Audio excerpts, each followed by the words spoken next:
You always think about how you can kind of leave a legacy in this game, and it's kind of a unique way of leaving a legacy, and you can do a lot of good for players, all your teammates, as well as the next generation and the generation that came before you. What's up, Browns fans? It's Nathan Zegura here, part of our Work From Home series, and very, very happy to be joined by the president. That's what we're going to be calling him, JC Tretter. JC, how the heck are you, man? Doing good. Obviously, it's a weird time we're living in, but trying to make the most of it, trying to stay busy, stay active, and just continue to do the right thing. It certainly is the craziest time of our lives, and obviously so much in flux around the world, and not just in the world of sport, but clearly in the world of sport as well. But let's take a step back from that for a second. Let's start with the biggest news of your off season, and that's your marriage. I'm going to keep you safe here so that we don't have to worry about you getting in trouble. But your marriage, congratulations on that, and you got it in before all the craziness, which is good.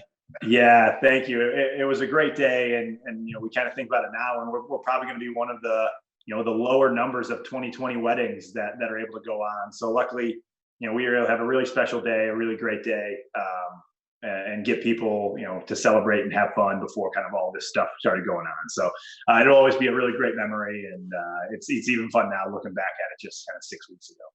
Well, February is a good month to get married. I got married in February as well. Where did you guys do it, if you don't mind me asking? San Diego. So we had everybody kind of travel out there. I think no one was upset about taking a trip from the Midwest out to sunny California for a wedding. So I think everybody kind of enjoyed it.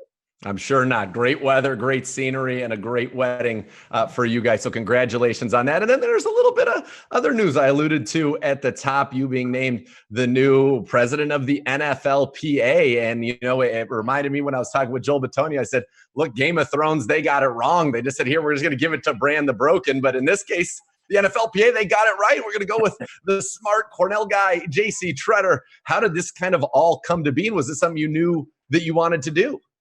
I've always been interested. I studied it in college. I majored in industrial labor relations. So it was kind of what I wanted to be involved in before playing football at this level was a possibility. And then I've always wanted to get more involved with the union as I've continued my career in the NFL.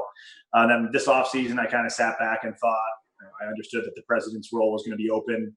And I thought I might as well go for it. And, you always think about how you can kind of leave a legacy in this game. And it's kind of a unique way of leaving a legacy, and you can do a lot of good for all the players, all your teammates, as well as the next generation and the generation that came before you, and all the former players, and trying to do everything you can to benefit all those groups of people. And it's just, it's an honor. It's a responsibility, but I'm really excited to kind of get more involved. Yeah, and it's obviously a great honor and one that is very well deserved. And it was kind of a whirlwind. It was kind of, you were named the NFLPA president, and then all of a sudden we had to have this vote that had gotten it seemingly, at least in social media, et cetera, it seemed contentious. There was a lot of debate whether it was going to pass or if it was not going to pass. And basically right after becoming president, you usher in 10 years of labor peace with the new CBA. So congratulations on that. But was that a pretty crazy time? And did you have a good sense, because it was pretty close on the vote? Yeah, no, we knew it was going to be close. Obviously, we had the rep meeting leading up through that vote, and just kind of hearing the opinions at the rep meeting, we knew like this is going to be a pretty tight decision. And that was, I think, something that the reps, each team has one vote for president, and I think the reps really kind of weighted heavily was who can handle, or who's willing to handle both sides of this, whether this goes yes or this goes no, because there was no clear cut, this is going to pass or this isn't going to pass. So let's pick a guy for that situation. It was, we don't know how this is going to shake out. So who can handle whatever way this ends up coming forward. So I was someone who, wasn't hardcore against the CBA, and wasn't a big proponent, was more a proponent on just making sure people were educated on the issues. And I think, I'm happy that they kind of put their faith in me that, however it shook out, they're going to trust that I could do the job. Awesome. And certainly you've done the job, and now on to different things, I'm sure, focusing on for the NFLPA, moving them forward and all the players together. But again, congratulations on that. Certainly a tremendous accomplishment, a tremendous honor to be that respected by your peers, that you're the one that they're going to trust to kind of put their future, and not only their future, but those who came before them and those who will come after them in your hands and under your stewardship to take. Absolutely. Yeah. Awesome. So let's just talk about this offseason. Obviously different than any other offseason you could ever imagine. How are you kind of staying in shape, keeping sane, and handling this, social distancing period? Yeah, it's different. You kind of, I've got a little bit of a home gym in the garage, and I've got a bike, and you collected kind of workout equipment throughout your years in the league of just, I'll grab this and bring it home. And now you're kind of making a makeshift gym out of it, and having different things you can use. And a lot of it's just doing what you can. And obviously that's kind of a wide variety of things at this point. And each player's got a different kind of, some guys are stuck in 1-bedroom apartments where they're kind of into the world of push-ups, sit-ups, and hopefully jumping jacks. And each thing's kind of different. So for me, I feel pretty good about the weightlifting part. And if you can find a way to condition and keep your heart rate up, the bike's been good. But like you said, it's different than it's ever been, and it's a unique challenge that kind of everybody has to face. And there's no clear answer of you should be doing this at this point. It's you're just trying to make the best decision, both for your physical football health as well as your health when it comes to COVID and everything goes on with that. No doubt about it. When you say a bike, is this a spin bike or just an exercise bike? What are we talking about? It's one of those like air bikes, like the assault bikes. So okay. Yeah, it gets difficult. So it's not my favorite type of bike, but beggars can't be choosers at this point. So I'm going with it. Absolutely not. And not to mention, typically when a couple of newlyweds get married, they get to go on a honeymoon and explore the world. You guys are like, here we go. We're married. You're in our face 24/7. Let's go. So I'm assuming it's going gloriously. Why wouldn't it be? It's going well. Our plan was to go to Croatia in June to go. We were going to take the full Game of Thrones tour while we were there. It's obviously looking doubtful at this point. So that's disappointing, but that was our plan. And I was getting all excited. I wanted to take the walk of shame. I wanted to visit King's Landing. I had all my spots mapped out. But we'll have to potentially push it off to another time. So I don't know if you know this. I don't know if we've talked about this. Maybe we have, but we got married last February. So February 19. In June of 19, we went to Croatia and we did the whole thing. Great minds think alike.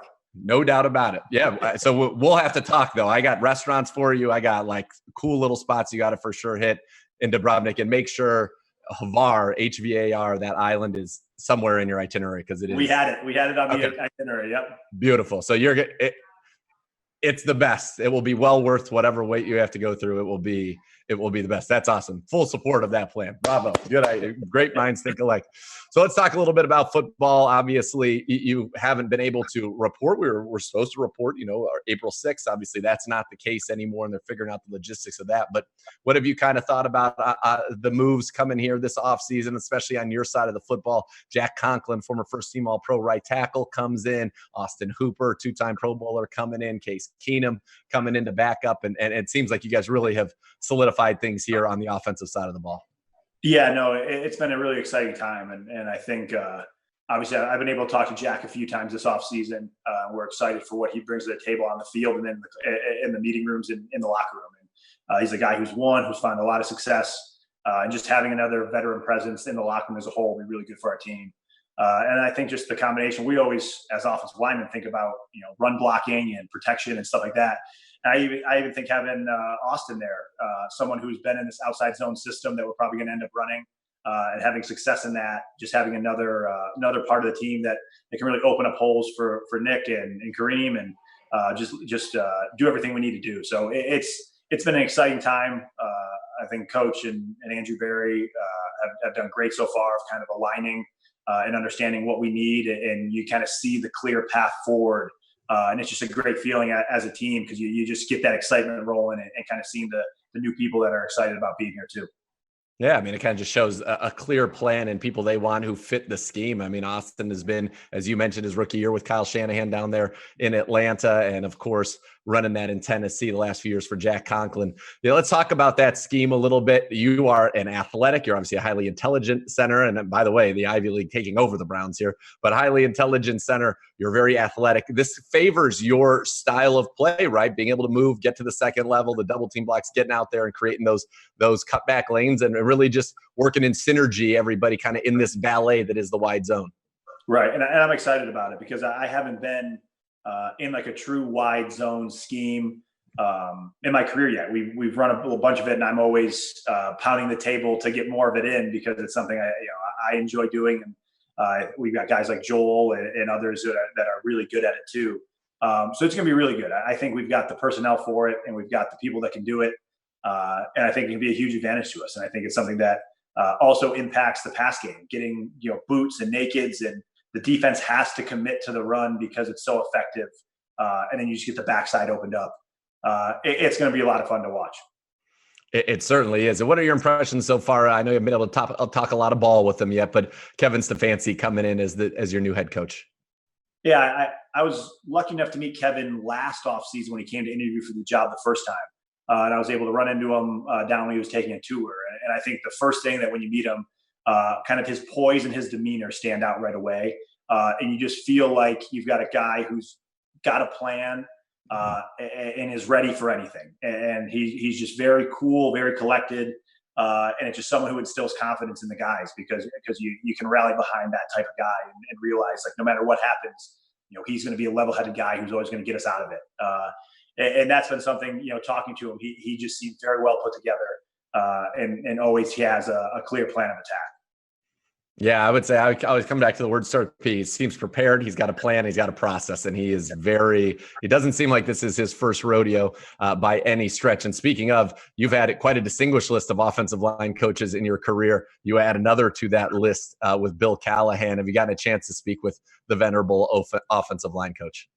Yeah, no, he's seen everything. So he's been around for a long time. And it's somebody that no matter how much you've learned in your career, you're going to learn something from him. Like he's been around for so long and seen so many things. It's going to be really great. Kind of the me going to year 8. There's still so much to learn, and having a guy that is going to be able to teach you and be able to explain things and help you see the game a different way. It's going to be a real fun relationship to grow into. One of the questions I think a lot of our fans have is, I think everybody's penciling, the draft, and we'll figure that out with left tackle. That seems to be a logical a path for the Browns to take. But a lot of people are asking me about right guard and Wyatt Teller and Drew Forbes. And it seems like there's a lot of confidence in our building about those two young players and seeing what they can do. I just remember when you think of an athletic type of a scheme like the wide zone is for linemen, when Wyatt did that roll through karate roll block in New England. I mean, clearly a pretty good athlete, and Drew came on as well last year. But how do you feel about those guys that'll be to your right when this season gets going? Yeah, I think so much in this business comes from doing the right thing all the time. And I think those are two guys that take pride in doing the right thing and putting the work in and putting the effort in and doing all the things it takes to be a professional. And that's how you set yourself up for success. And that's what they did last year. They came to work every day. They got better every day. And now they have an opportunity to get into the starting lineup and Wyatt come back into the starting lineup. And that's something, it'll be a great experience for both of them. And they're both very capable offensive linemen. And it'll be fun to kind of watch them grow and take this leap from, where they're at this past year to where they'll be by the time that decision needs to be made. But both really talented linemen, and we should be in good hands. Have you got a chance to talk with Baker much this offseason? Yeah, he came out to the wedding. So we were able to spend some time together. And we've been able to text back and forth and stay in touch. Absolutely. All right. Have you developed any hobbies as you've gone through this unique period? Oh, hobbies. I'm not sure about hobbies. The union stuff has been keeping me busy since it's broke. That has been keeping me busy, and it's kind of it's been a while since as I define it, have a real job. So actually being on conference calls and writing emails and stuff. So I've had to kind of learn on the fly of how to actually act in a real work environment. So that's been kind of a process in and of itself, but it's been a really fun experience. I know that you are a great TV connoisseur, and I respect your opinions on programs very much. Anything that you've been really into at all? Obviously, you hear the viral ones. Tiger King thought was a great roller coaster ride, I guess you would describe it as. Let me just do real quick on Tiger King. So the first 3 episodes were like a Saturday Night Live skit. It was pure joy. It was fun. And there were some dark undertones, but it was just really entertaining. And then the episode 4, you started taking turn 5, 6, 7 were just dark. Yeah. I mean, people said like, you got to wait until the last couple episodes. I thought the first group were like, this is amazing. Like, I don't know. Yes, totally. This is just crazy. Each time the episode ended, it was just like, what is going on? But no, that was great. Watched the last season or the newest season of Ozark. Only 7 episodes in. Tremendous. It's tough because I feel like they're getting, not to dive back into my TV habits, but I feel like they get the point where there's only a few people I actually enjoy. And they're all kind of rubbing me the wrong way. So that was my biggest complaint with Ozark. But right now this is like my premier time for the competition shows. So I'm deep involved in the Survivor season of All Winners. I am a huge fan of MTV's The Challenge. Yes. My good friend, The Miz, a famous challenge participant. Huge challenge buff. So that just started last week. So that is taking up I got Survivor and The Challenge on Wednesday. So that is my Wednesday night back-to-back challenge reality TV shows. And that's what I look forward to each week now. A challenge really in this time where we don't have sports is basically new televised sport right there. Is this one of the best ofs, or is it a new crop this year? There's always the returners. There's no big time theme. Last year it was US versus UK. There's no weird theme like that, but is Bananas around? Oh, he's back. He's back as always. So you got a lot of the famous faces. CT's back. Wes is back. You got a lot of the famous names there. So it's I've just always liked it since being a kid watching Real World, and I've been following the challenge since. So it's weird. I think it's one of the quickest ways to become immediate friends with somebody is when they're also into the challenge. It just clicks right away, and you're like, all right, I found somebody that I can just get to know right now. Somebody that gets it. I love it. I know Gribbs in our office is Andrew Gribble, big challenge guy. Really? Yeah. We've got like a group text of like every person I've gotten to know from the league that's into the challenge. And it's just like all of us just texting back and forth as it goes on. So it's a lot of fun. Maybe after your playing days are over, there should be like an NFL versus the MTV challenge. They have been doing like champs versus stars with kind of athletes and entertainers doing the challenge. I'd have to get signed off on by the wife, but it would be something I would consider. I could be interested in that. What would be bigger for you? Say there was another episode of Game of Thrones that was kind of to get a cameo in Game of Thrones, knowing that Bran the Broken has already been named the ruler of the 7 kingdoms and sitting on the Iron Throne, or going on and winning a stars versus, the guy's challenge? I honestly think the challenge. I think I don't want to open up the wound of Game of Thrones. I need to let that simmer a little longer before I risk opening the wound of the last season.